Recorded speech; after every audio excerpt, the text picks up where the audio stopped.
Sometimes the most powerful warning in a billion-dollar room comes from the person nobody sees. The boardroom on the 48th floor of Whitmore Global looked like a scene straight out of a financial magazine spread. Floor-to-ceiling windows framed the Manhattan skyline, sunlight reflecting off glass towers and drifting across the polished walnut table where 12 executives sat in tailored suits worth more than most people's monthly rent. At the head of the table sat Daniel Whitmore, founder, chairman, and the man whose signature could move markets before lunch. In front of him lay a contract nearly 200 pages thick, the final document in a $2.4 billion acquisition that had taken 6 months of negotiations and 3 major law firms to prepare. Around him, board members whispered confidently, lawyers flipped through tablets, and cameras from the company's internal communications team quietly recorded what everyone believed would be a historic moment for the corporation. The energy in the room was electric in that polished, professional way that only people used to enormous sums of money could understand. To them it was just another deal. To the outside world, it was the kind of number that could build hospitals, stadiums, or entire neighborhoods. Daniel adjusted his cufflinks, glanced once more at the final page, and picked up the black fountain pen resting beside the contract. Across the table, Victor Hale, the company's chief financial officer, leaned back with a satisfied smile that barely hid his impatience. Victor had championed the acquisition from the start. He had pushed for it in meetings, defended it in interviews, and assured every skeptical board member that this deal would double the company's value within 3 years. The presentation screens on the wall behind him displayed charts filled with rising blue lines and projections that seemed to promise endless growth. "All right," Daniel said calmly, his voice steady and practiced from years of leading rooms exactly like this one. "Let's make history." The lawyers nodded. Cameras adjusted slightly. Someone near the end of the table quietly cleared their throat. Daniel lowered the pen toward the paper. At the far corner of the room, nearly invisible beside a row of leather chairs, a woman in a gray janitor's uniform slowly pushed a cleaning cart across the marble floor. Her name was Rosa Carter, though not a single person in the room knew it. For the executives of Whitmore Global, she was simply part of the background, the quiet night staff who emptied trash bins, wiped coffee rings from conference tables, and vanished before the morning meetings began. Rosa had learned long ago that in buildings like this one, invisibility was practically part of the job description. People talked freely when they believed no one important was listening. They left documents open, screens unlocked, and conversations unfinished as they rushed from one meeting to the next. For months, Rosa had moved silently through the hallways of the building after midnight, pushing her cart past offices filled with glowing monitors and stacks of paperwork left behind by exhausted analysts and distracted executives. Usually, she kept her eyes down, focusing only on the work that paid her hourly wage and helped cover the medical bills for her mother back in Queens. But the night before this meeting had been different. The conference room door had been left slightly open after a late strategy session. Papers had been spread across the same polished table that now held the contract Daniel Whitmore was about to sign. Rosa had entered quietly with a spray bottle and cloth, planning to clean quickly before the security guard made his next round. But as she wiped the table, one page of the contract had caught her attention, not because she meant to read it, but because a single paragraph had been highlighted in yellow marker. The words were complicated legal language, the kind meant for lawyers and corporate analysts. But Rosa had spent 2 years studying law at a community college before life forced her to leave school and take whatever work she could find. And that single highlighted clause had made the air in the room feel suddenly colder. She had read it twice, then a third time, her heart beating faster with every sentence. The clause didn't just approve the acquisition. It transferred operational control of Whitmore Global to the acquiring partner if certain financial thresholds were triggered within the first year. Thresholds that, based on the projections in the presentation slides still glowing on the wall, would almost certainly be met. Rosa had stood there in the empty conference room at 1 a.m. staring at the page, realizing something that no one else seemed to have noticed. If the deal went through exactly as written, Daniel Whitmore could lose control of the company he built from scratch. She had told herself it wasn't her place to interfere. She was a cleaner, not a lawyer, not a board member, not someone whose voice belonged in rooms where billions of dollars were discussed over bottled water and catered lunches. She had finished wiping the table, stacked the papers neatly, and pushed her cart back into the hallway. But she hadn't slept at all that night. Because sometimes the difference between staying silent and speaking up isn't about authority. Sometimes it's about knowing something is wrong and realizing you might be the only person who sees it. And now, as Daniel Whitmore's pen hovered inches above the page, Rosa Carter quietly stepped forward beside the table, leaned slightly toward the Billionaire CEO, and whispered just loud enough for him to hear, "Sir, don't sign that." Rosa Carter instantly wished she could take the words back the moment they left her mouth, because silence fell across the boardroom like someone had flipped a switch, and every pair of eyes slowly turned toward her, as if the room had suddenly remembered she existed. And for a brief second the only sound was the faint hum of the air conditioning above the 48th floor and the distant echo of traffic far below on Fifth Avenue.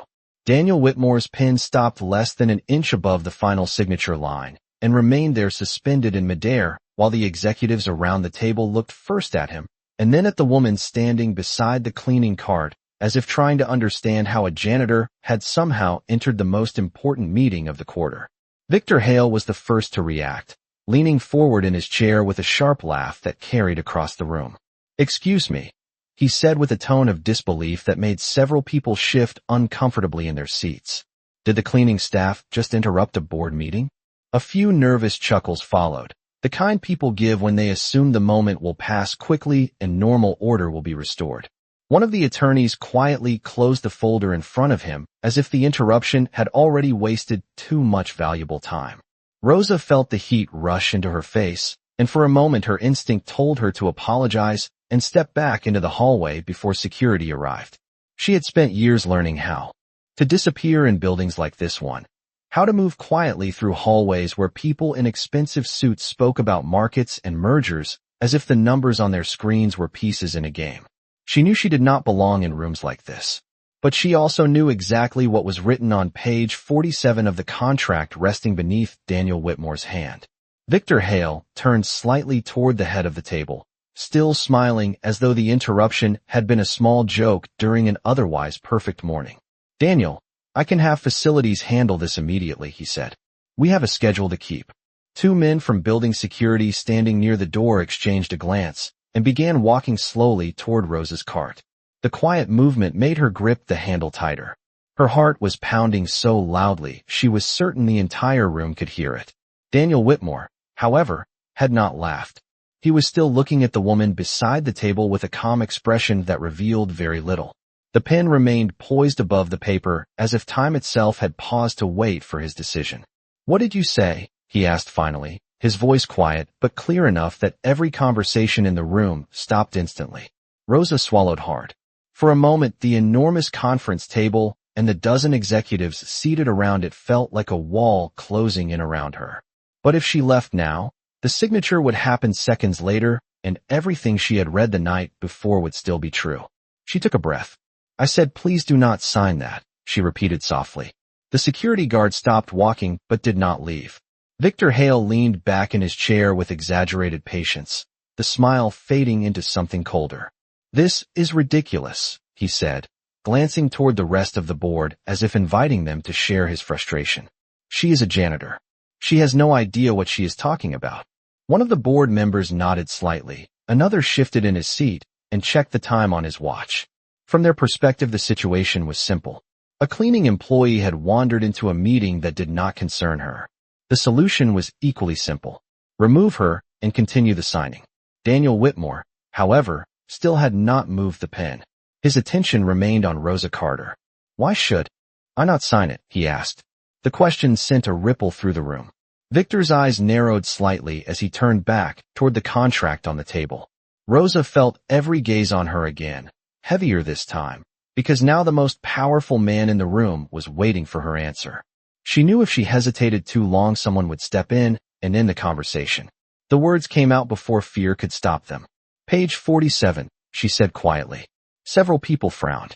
Victor gave a short laugh that sounded forced. "This is getting absurd." Daniel's expression did not change. "Page 47 of what?" he asked. Rosa pointed gently toward the stack of documents. "The acquisition agreement," she said. "Subsection C under the operational transfer clause." The room became even quieter than before. One of the attorneys leaned forward slowly and began flipping through the pages of the contract, the sound of paper sliding against paper echoing softly across the polished table.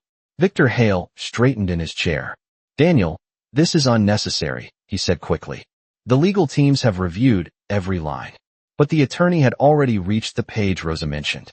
His eyes scanned the paragraph once, then again. The color drained slightly from his face as he adjusted his glasses. Across the table, another executive leaned forward to read over his shoulder. The silence stretched longer now, heavy and uncomfortable. Daniel Whitmore slowly lowered the pen onto the table, but did not sign the paper. Instead, he looked from the attorney to Victor Hale, and then back toward the woman standing beside the cleaning cart, who had somehow turned a routine signing into the quietest room in the entire building. The attorney's finger remained frozen halfway down the page, as if the words in front of him had suddenly changed shape. For several long seconds no one spoke. The only movement in the room came from the sunlight, sliding slowly across the polished conference table and the faint blinking cursor on a tablet screen near the far end of the boardroom. Finally, the attorney cleared his throat, adjusted his glasses, and read the paragraph again more carefully. Victor Hale leaned forward immediately. "Well?" he asked with an edge in his voice that had not been there before. "Is there a problem?" The attorney did not answer right away. Instead, he glanced toward Daniel Whitmore, then back at the page as if weighing how to explain what he was seeing. Around the table, the executives shifted in their chairs, curiosity replacing irritation. One of the board members stood slightly and walked behind the attorney's chair to read the page himself. Another leaned across the table, trying to see the same paragraph. Rosa Carter stood beside her cleaning cart with both hands gripping the handle, wishing she could become invisible again, but knowing that moment had already passed. The attorney finally spoke, slowly and carefully. "This clause transfers operational authority of Whitmore Global to the acquiring partner if the company's projected revenue benchmarks are reached within the first fiscal year following the merger." His voice was calm, but the effect of the words moved across the table like a ripple through still water. One executive frowned. Another quietly asked, "That cannot be right." Victor Hale straightened his posture. "That clause simply establishes transitional oversight," he said quickly. "It is standard in acquisitions of this scale." But the attorney shook his head slightly. "Not exactly," he replied. "The language here allows the acquiring partner to appoint a controlling management structure if the thresholds are triggered."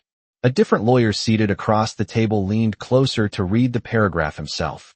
His eyebrows slowly lifted as he scanned the lines.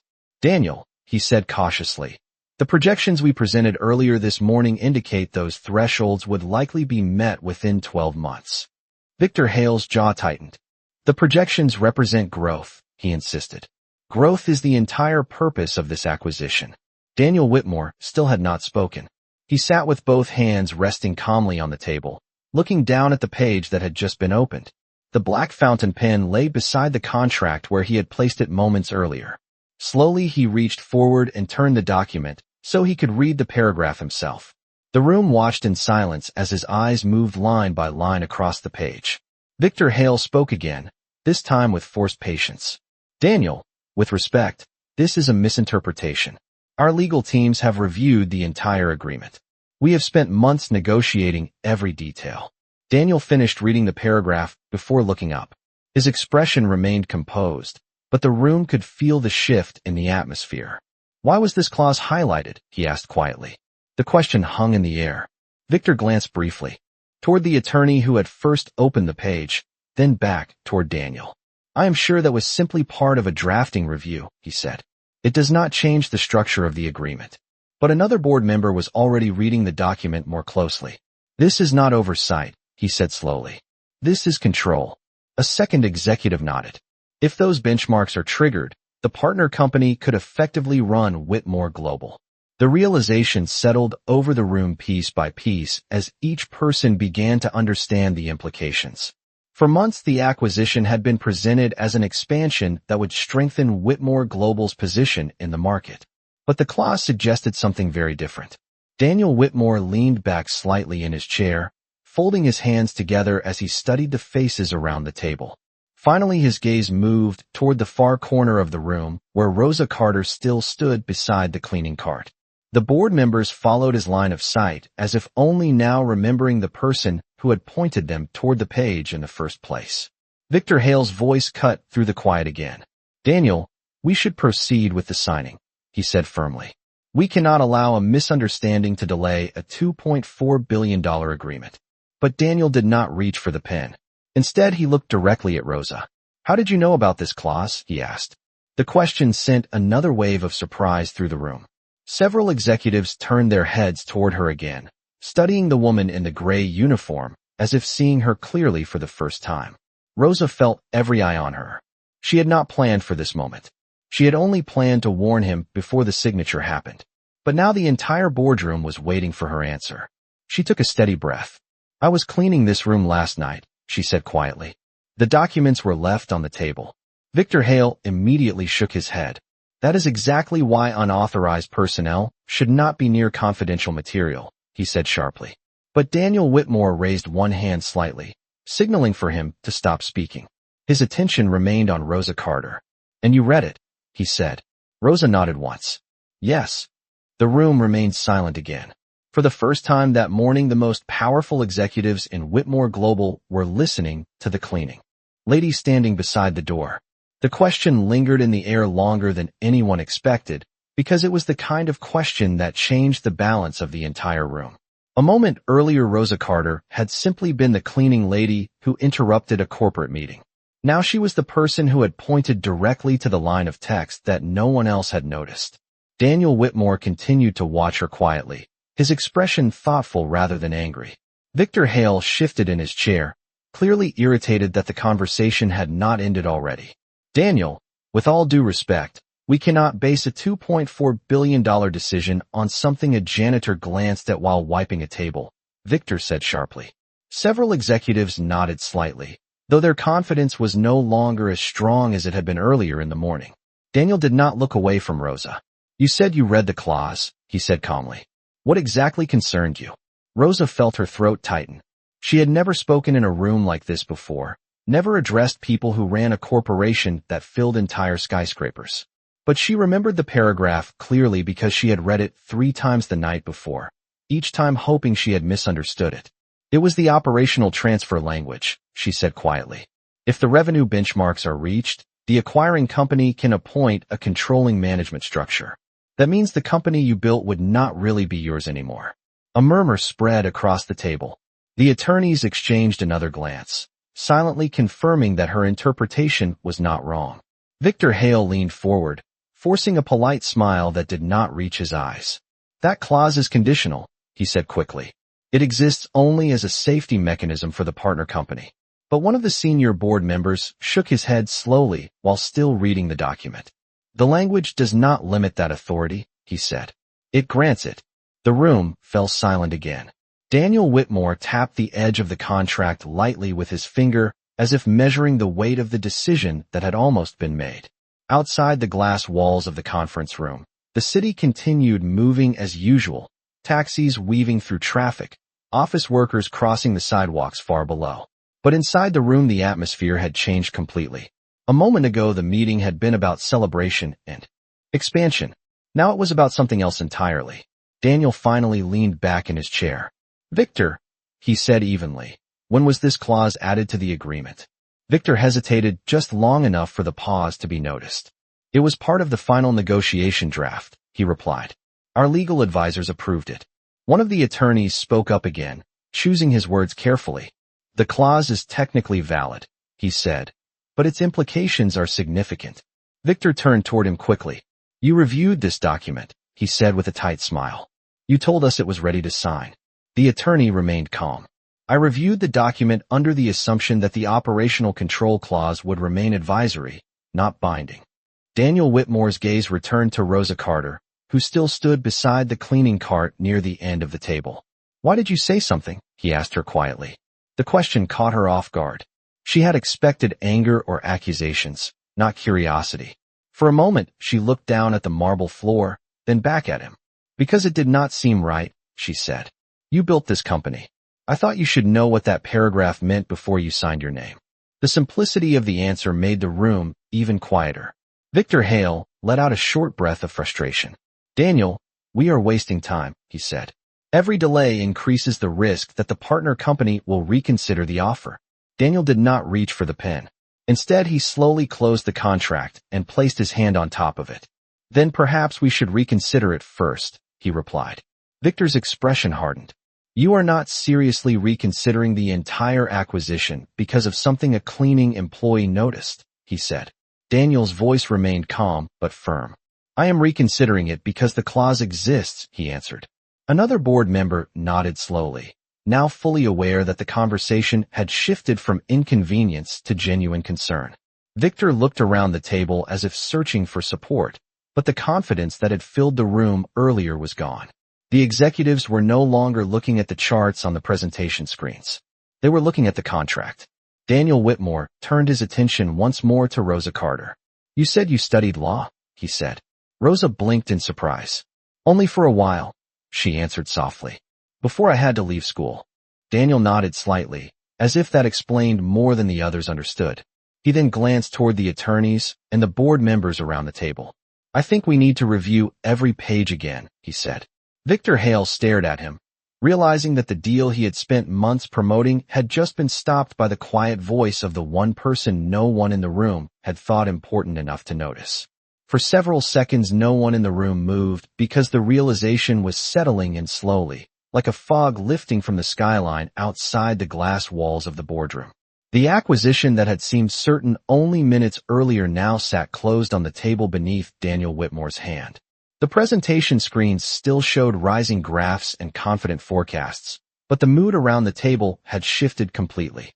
Executives who had arrived expecting a celebration were now leaning forward in their chairs, quietly rereading sections of the contract that had already passed through multiple legal teams.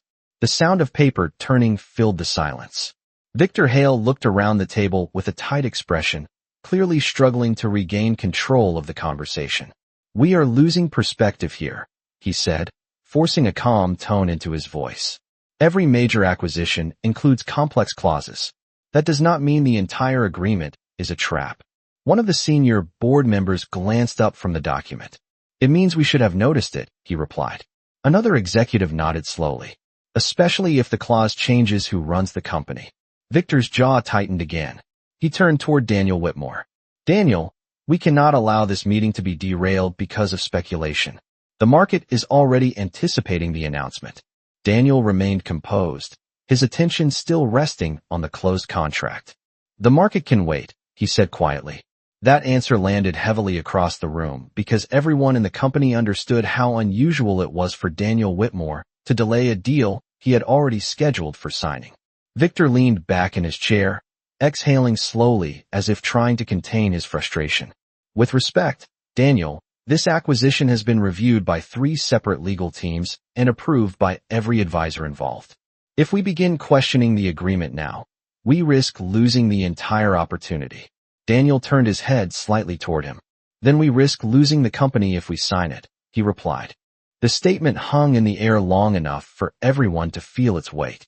Around the table, several executives exchanged glances, realizing the conversation had moved beyond routine disagreement. At the end of the table, the lead attorney cleared his throat again. It would be prudent to conduct a complete clause review before proceeding, he said carefully. Victor gave a short laugh that sounded more strained than confident. Prudent according to whom? He asked. A janitor who read one paragraph. The word echoed across the room. Several heads turned toward Rosa Carter again as if the reminder had brought them back to the unusual reality of the moment. She still stood beside her cleaning cart, uncertain whether she should remain or quietly leave now that the contract had been closed. Her presence in the boardroom felt almost accidental compared to the polished suits and leather chairs surrounding her. Daniel Whitmore noticed the shift in attention. Her job title is not relevant to the clause, he said evenly. Victor opened his mouth to respond, but stopped when Daniel continued speaking. The language exists whether she pointed it out or not. The room fell silent again. The attorneys resumed scanning the contract with greater urgency now, flipping through the pages more quickly than before. One of them stopped at another section and frowned slightly. Another board member leaned over to read the same paragraph. The longer the review continued, the more the room's earlier confidence seemed to drain away. Finally, Daniel spoke again. "Victor," he said calmly, "did you personally review every clause in this agreement before recommending it?" Victor hesitated just long enough for the pause to feel uncomfortable. "Of course," he replied. Daniel studied his expression. "Then you must have noticed this provision." Victor adjusted his tie slightly. "I noticed the language, yes, but it was not presented as a controlling condition." One of the attorneys looked up from the document. "The wording is quite clear," he said quietly. "If the benchmarks are met, operational authority may be reassigned." Victor's voice grew firmer. "Benchmarks are projections, not guarantees." Daniel tapped the closed contract lightly with his finger. "Our projections have exceeded expectations for the past 8 years, he said. "You presented those numbers yourself this morning." Victor did not answer immediately. The board members around the table exchanged another series of glances. For the first time since the meeting began, Victor Hale appeared to be losing the certainty that had carried him through the earlier presentations.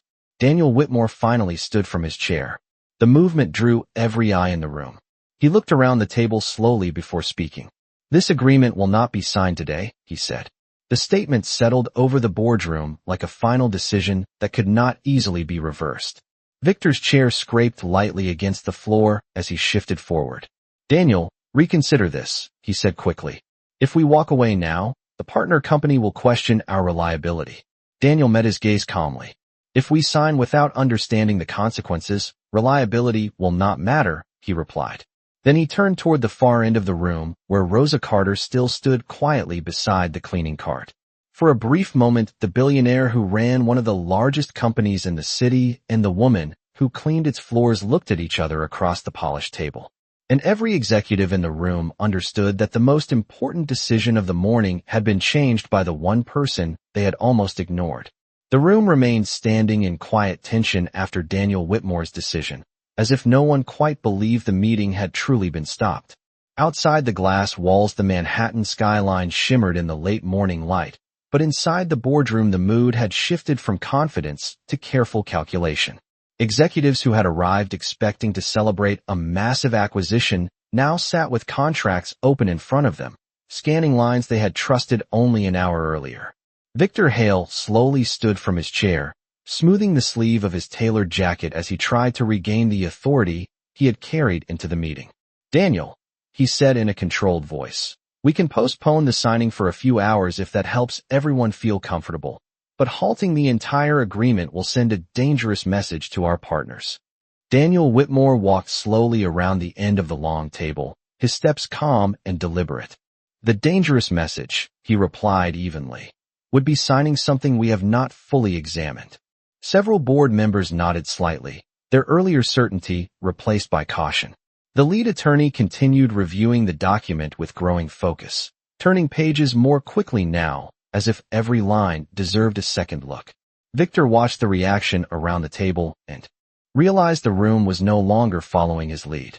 For months, he had guided the strategy behind this deal, presenting it as the most important expansion in Whitmore Global's history. Now the narrative had changed in a matter of minutes. His gaze shifted toward Rosa Carter, standing beside her cleaning cart near the door. The expression on his face hardened slightly. "With respect," he said, directing his words toward Daniel while looking at her, "this entire delay is the result of an employee who was never meant to be involved in this discussion." The comment drew attention back to Rosa again. She felt every eye in the room return to her, reminding her once more how far she was from the world these executives lived in. She instinctively stepped slightly backward, ready to leave if someone asked her to. Daniel noticed the movement immediately. "You can stay," he said calmly. The words surprised several people around the table. Victor let out a small breath of disbelief. "Daniel, this is still a confidential meeting," he said. "Security protocols exist for a reason." Daniel turned to face him. "Security protocols also exist to protect the company," he replied. And today the company was protected by someone who was not even invited into the room. The statement landed with quiet force. Several board members exchanged glances again. The truth of the moment was becoming harder to ignore. The lead attorney finally looked up from the contract. "Daniel, there are additional sections here that deserve review," he said carefully. "Some of the operational authority language appears in more than one place." Victor's posture stiffened slightly. Those references simply reinforce the transitional framework, he said quickly. But the attorney shook his head. They reinforce the transfer mechanism, he corrected. Daniel walked back to the table and rested his hands on the back of his chair. How many pages? He asked. The attorney flipped through the document again. At least 4 separate clauses referencing the same condition, he replied. A low murmur moved across the table as the board members absorbed the information. What had seemed like a single overlooked detail now looked more like a deliberate structure built into the agreement. Victor spoke again, his tone sharper than before. Daniel, we cannot assume malicious intent without speaking to the partner company directly. Daniel nodded slightly. We will, he said. But we will do that after. Our own review is complete. The confidence in his voice made it clear the decision had already been made. The meeting had shifted from signing a deal to investigating it. Rosa Carter watched the conversation unfold with quiet disbelief. She had expected to be escorted out of the room minutes after speaking. Instead, she was still standing there while executives debated clauses she had only read by accident the night before. One of the board members turned toward her with curiosity. How long have you worked in this building? He asked. Rosa hesitated slightly before answering. Almost 3 years, she said softly. Night shift cleaning. Another executive leaned back in his chair, studying her more closely. And you recognized that clause immediately? He asked. Rosa shook her head gently. Not immediately, she said. I had to read it several times. Daniel Whitmore watched her carefully as she spoke.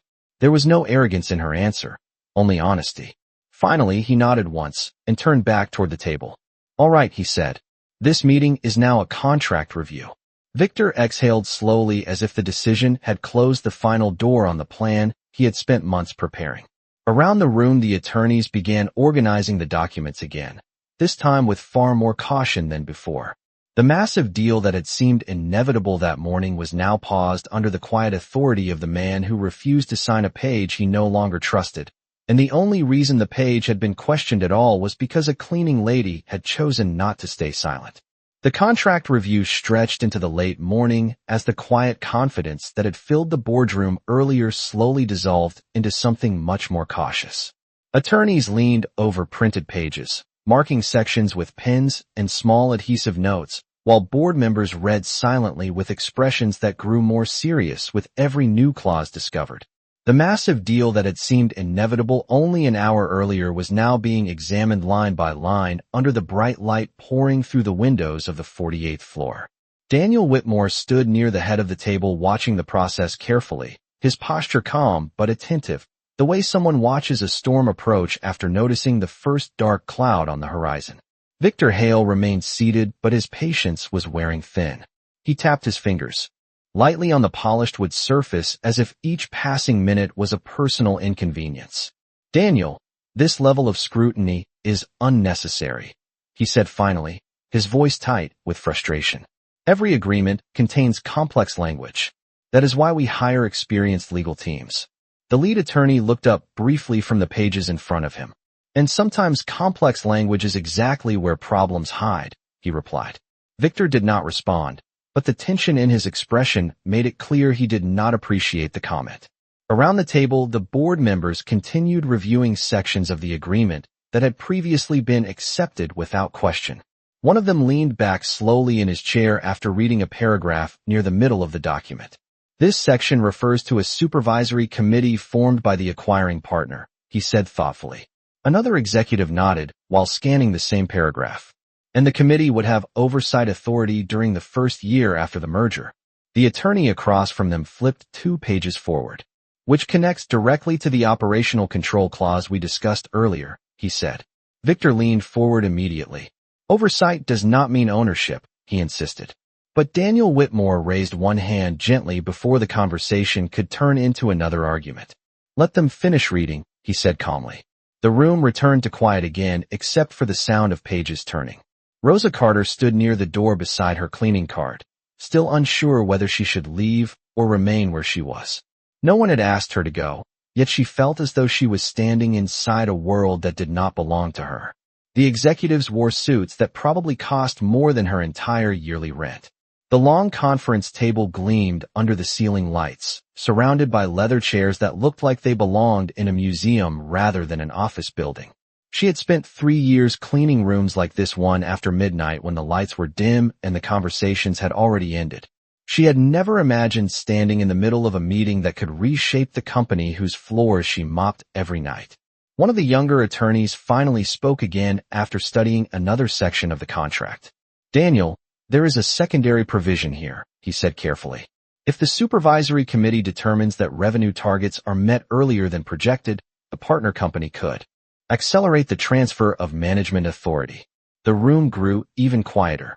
Victor Hale's fingers stopped tapping the table. "That interpretation is exaggerated," he said quickly. "The language is meant to encourage performance cooperation." The attorney did not argue. Instead, he simply turned the document so Daniel Whitmore could see the paragraph clearly. Daniel stepped closer and read the lines slowly. His expression remained composed, but his eyes narrowed slightly as he finished the section. "Encouraging cooperation is one thing," he said after a moment. "Handing control to someone else is another." Victor shifted in his chair again. "You are assuming the worst possible outcome," he said. Daniel looked up from the contract. "I am preparing for it," he replied. Around the table, the board members had now stopped pretending the issue was minor. One of them folded his hands thoughtfully. "Victor, when you first presented this acquisition, you described it as a partnership," he said. Victor nodded.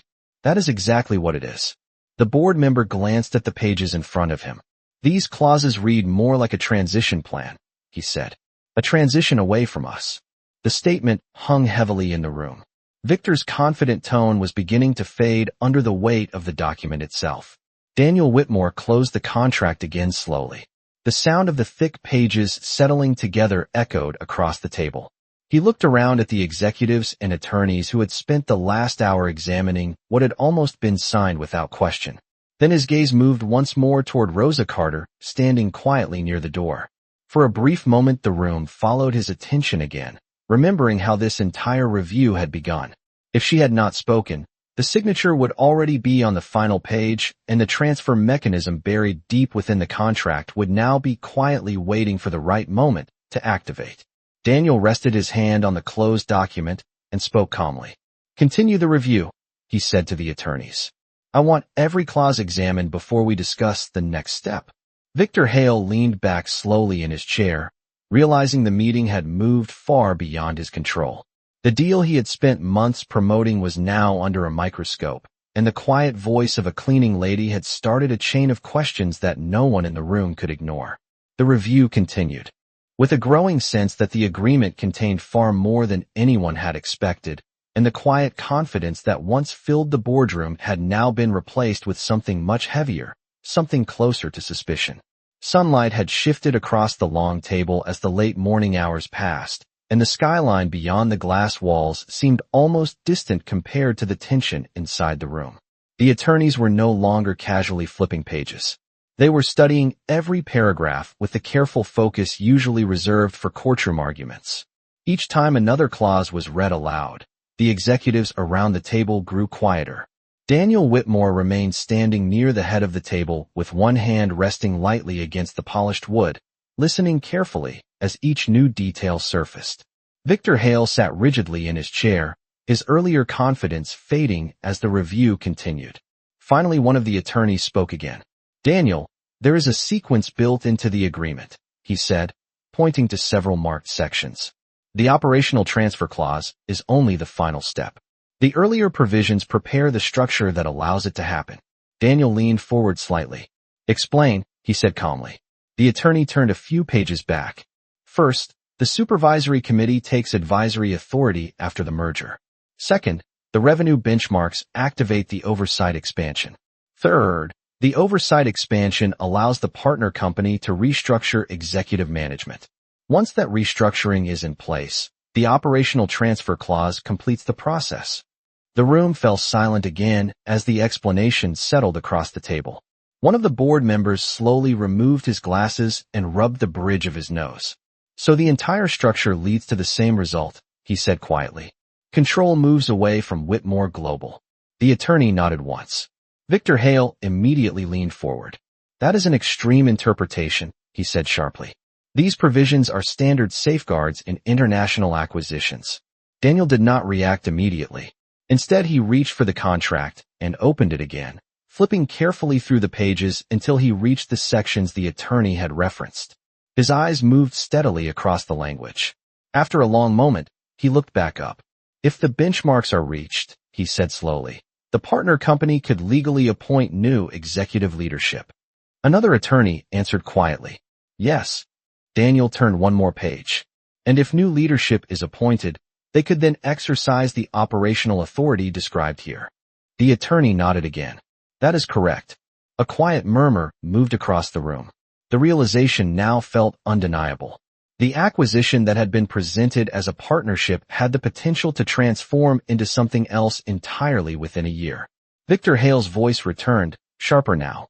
Daniel, every large merger involves complex oversight language, he insisted.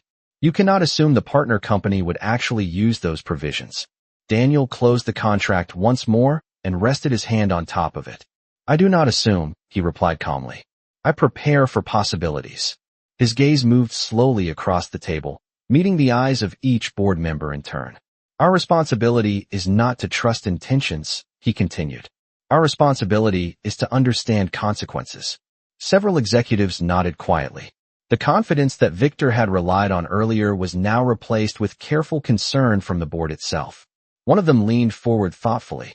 Victor, he said, why were these clauses not highlighted in your original presentation? Victor paused briefly before answering. Because they were not considered material to the success of the deal, he replied. The answer did not seem to satisfy the room.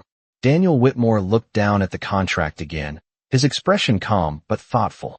Then his attention shifted toward the far end of the boardroom, where Rosa Carter still stood beside her cleaning cart, hands resting lightly on the handle as if she might leave at any moment.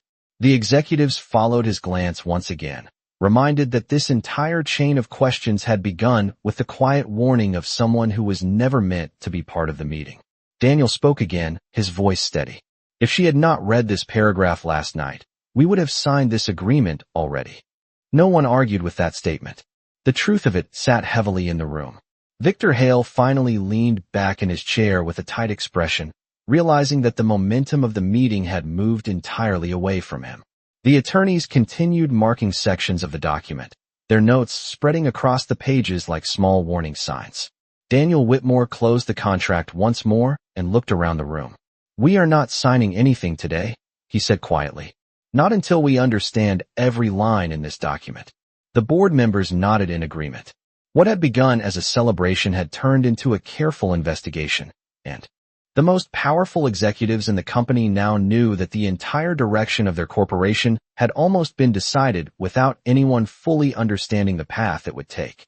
And standing quietly beside the door, the cleaning lady who had spoken a single sentence now realized that the billion-dollar decision everyone expected that morning had been stopped by a whisper. The silence after Daniel Whitmore's decision seemed heavier than anything that had happened earlier in the morning, as if the entire room was slowly realizing how close they had come to making a mistake that could have changed the future of the company forever. The contract lay closed on the polished conference table like a sealed box that no one fully trusted anymore. The attorneys continued making notes, quietly marking pages with colored tabs while the executives watched with the focused attention of people who understood that every word in the document now mattered. Victor Hale sat motionless in his chair for several seconds before finally speaking again, though the certainty that once filled his voice was noticeably weaker. Daniel, he said carefully, delaying the agreement is one thing, but questioning the entire structure of the deal could damage our credibility with the partner company. Daniel Whitmore remained calm. He walked slowly back to his seat at the head of the table and rested his hands lightly on the armrests. Credibility is built on judgment, he replied evenly. Signing something we do not fully understand would damage it far more. Around the table, several board members nodded quietly. The momentum of the room had clearly shifted. Earlier that morning, Victor Hale had controlled the conversation with confident presentations and impressive financial projections.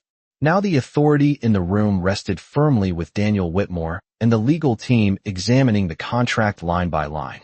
Rosa Carter still stood near the door beside her cleaning cart, uncertain whether she should remain or quietly leave the room now that the meeting had changed direction. She had never intended to stay this long. Her job was normally finished long before the executives arrived each morning. She had only spoken because the paragraph she read the night before had refused to leave her mind. One of the board members glanced toward her again with a thoughtful expression. "Daniel," he said slowly, "there is something else we should consider." Daniel looked at him. "Go on." The board member gestured slightly toward Rosa. If she noticed the clause within minutes of reading the document, it raises an uncomfortable question about how thoroughly this agreement was reviewed before reaching the board. The statement caused several executives to exchange uneasy glances. Victor Hale immediately straightened in his chair. "That is an unfair implication," he said firmly. The agreement passed through multiple levels of legal review.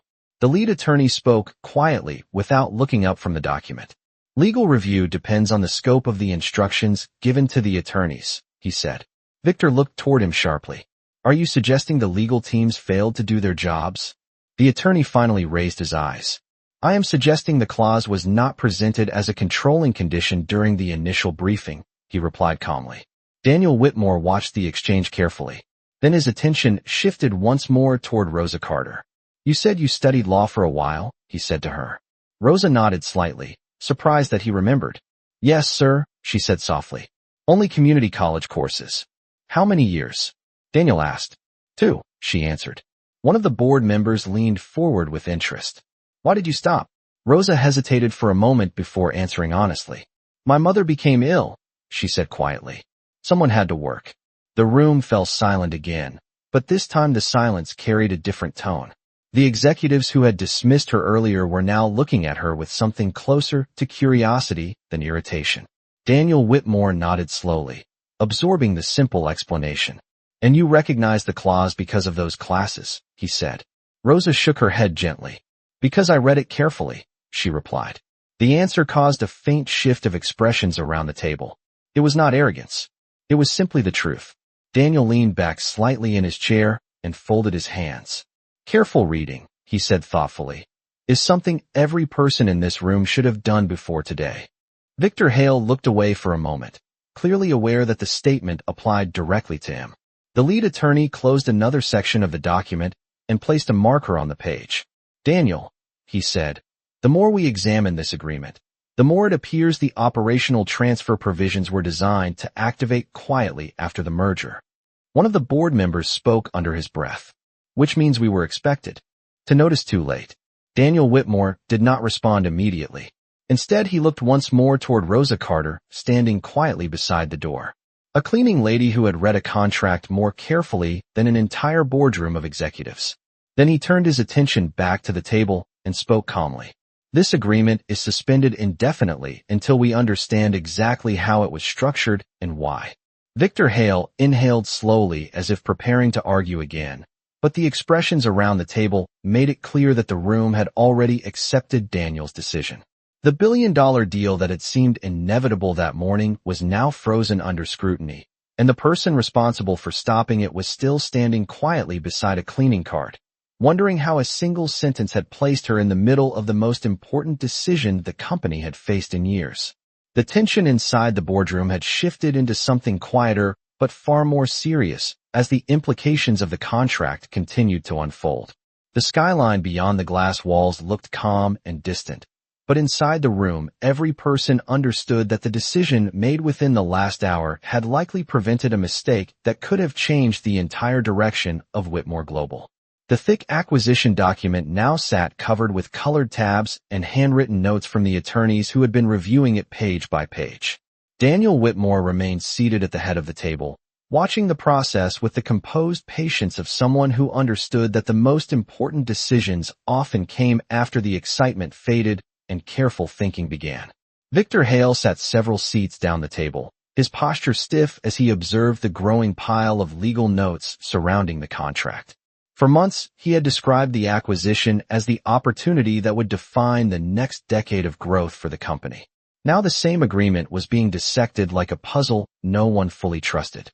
Finally, the lead attorney closed another section of the document and looked toward Daniel. "The structure is clearer now," he said quietly. Daniel nodded slightly. "Go ahead." The attorney adjusted his glasses and placed one hand on the marked pages. The contract creates a gradual transfer mechanism that would not be obvious at first glance. Each clause appears reasonable on its own, but when combined they lead to the same conclusion. If the financial benchmarks are met, the acquiring partner could legally restructure executive leadership within a year. One of the board members leaned back slowly, which means Whitmore Global would no longer control its own strategy, he said under his breath. The attorney nodded again. Correct.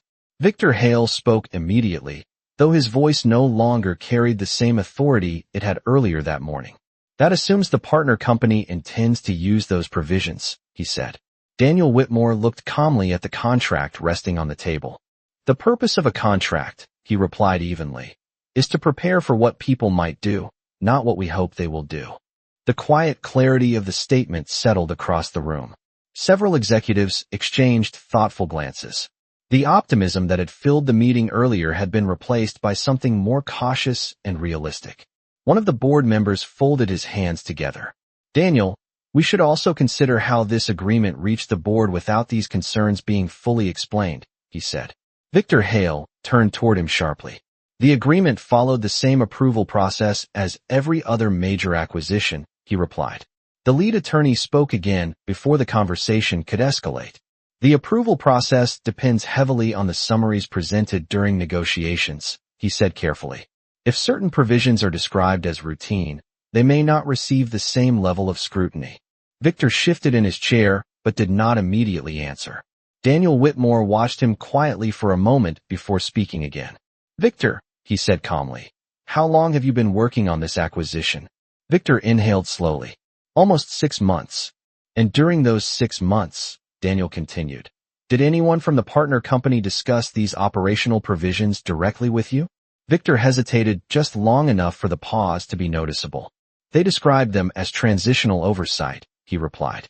Daniel rested his hand lightly on the closed contract.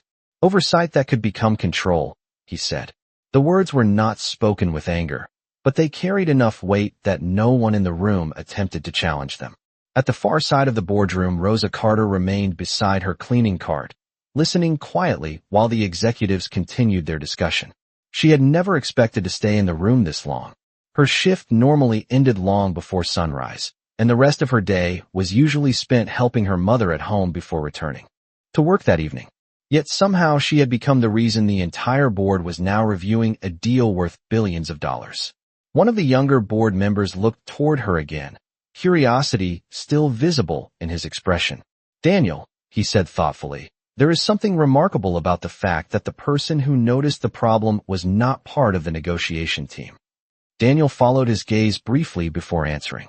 Sometimes the clearest perspective comes from someone who is not invested in the outcome, he said. Rosa lowered her eyes slightly, unsure how to respond to being discussed in a room full of executives. Daniel turned back toward the attorneys. How long will a full review take, he asked. The lead attorney glanced at the marked pages spread across the table. If we examine every section carefully, several days. Daniel nodded once. Then we will take those days. Victor Hale leaned back slowly in his chair, the finality of the decision settling in around him. The acquisition he had spent months building was now officially paused, and the direction of the company would not move forward until every line of the agreement had been understood. Daniel Whitmore stood from his seat and looked around the boardroom at the executives who had arrived expecting a routine signing ceremony. Instead, they had discovered how close they had come to surrendering control of the company they represented. Then his attention moved once more toward the quiet figure standing near the door beside a simple cleaning cart. Without her careful reading, the signature would already be on the final page, and no one in the room would have questioned the path that document quietly created.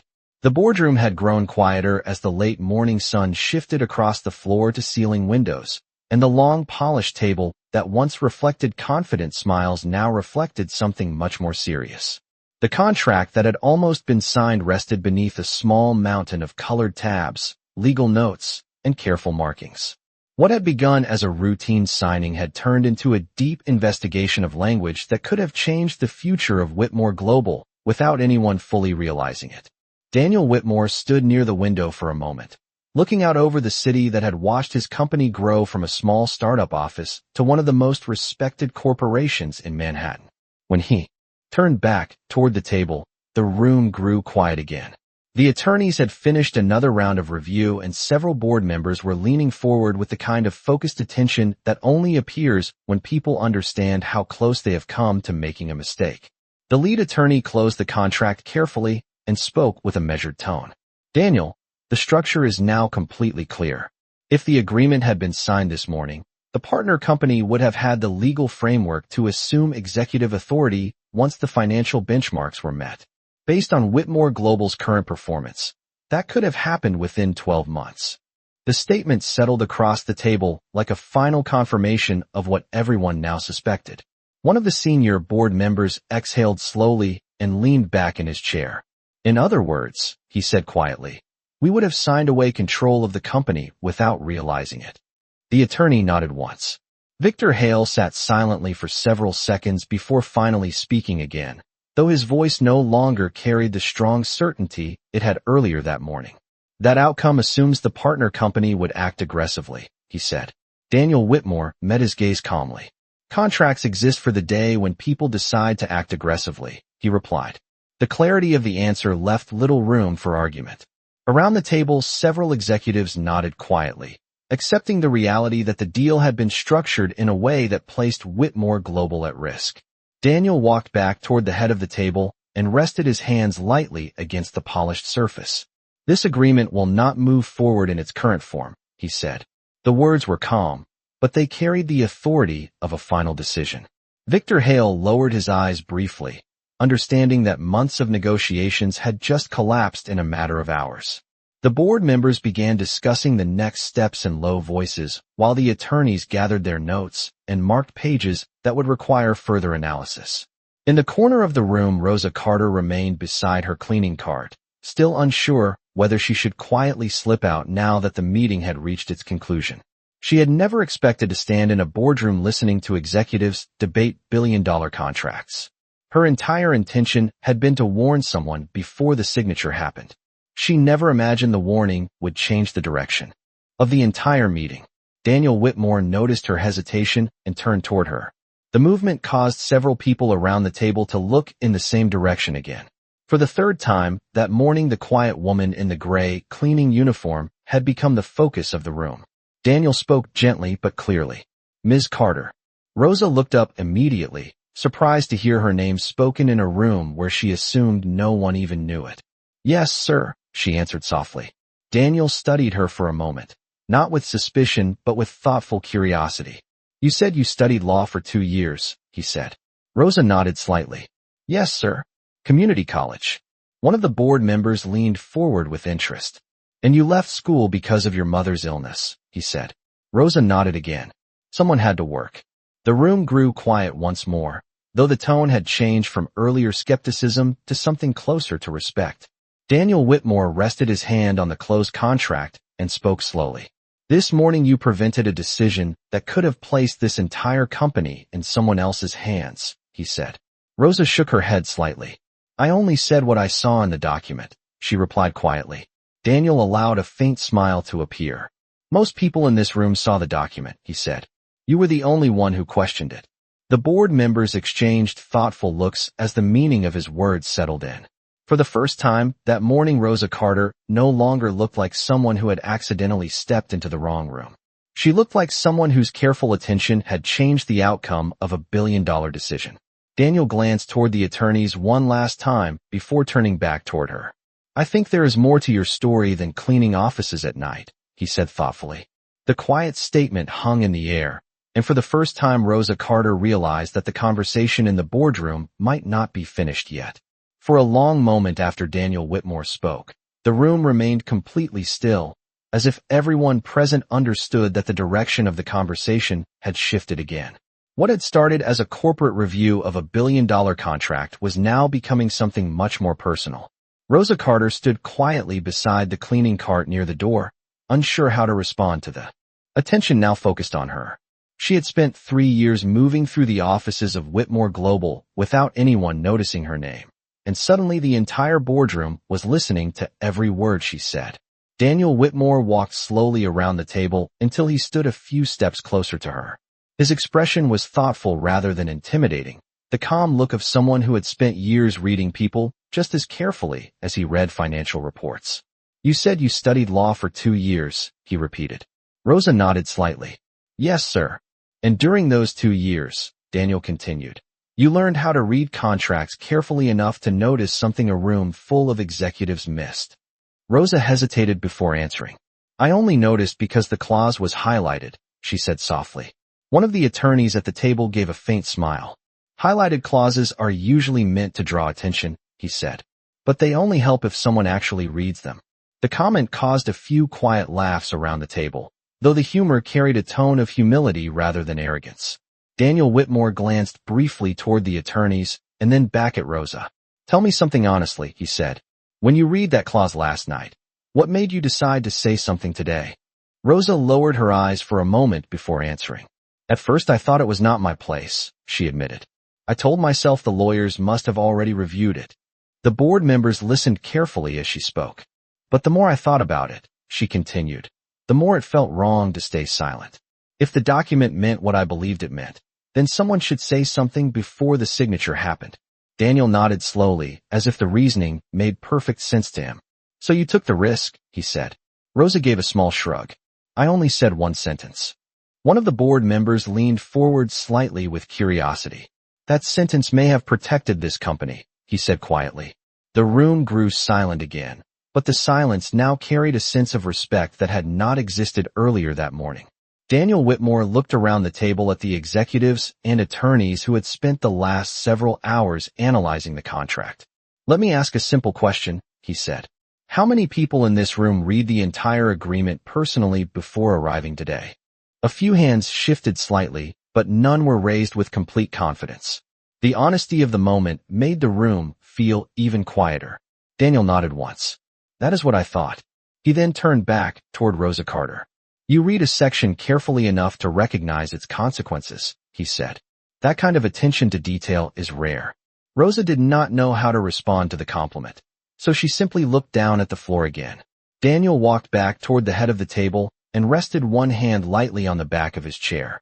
This morning we almost signed a document that would have placed the future of this company in someone else's hands, he said. That did not happen because someone with the least authority in the room chose to speak. The board members listened quietly. Victor Hale remained seated with a tense expression, aware that the meeting had taken a direction he could no longer control. Daniel looked toward the attorneys once more. The contract review will continue for the next several days, he said. I want a complete analysis of every clause before we make any further decisions. The attorneys nodded in agreement. Daniel then turned his attention back to Rosa Carter. Ms. Carter, he said calmly. Rosa lifted her eyes again. Yes, sir. Daniel paused for a moment before continuing. You said you left law school because your mother became ill. Rosa nodded. Yes, sir. If circumstances had been different, Daniel asked, would you have finished your degree? Rosa answered without hesitation. Yes. Daniel Whitmore allowed a faint smile to return. Then perhaps this morning is not the end of the story, he said thoughtfully. The quiet statement caused several board members to exchange curious looks. Rosa herself looked slightly confused, unsure what he meant. Daniel glanced around the table one last time before speaking again, his voice calm but decisive.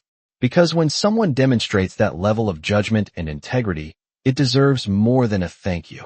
The room remained quiet after Daniel Whitmore's final words, as if every person present understood that the morning had become something far more meaningful than a delayed business deal.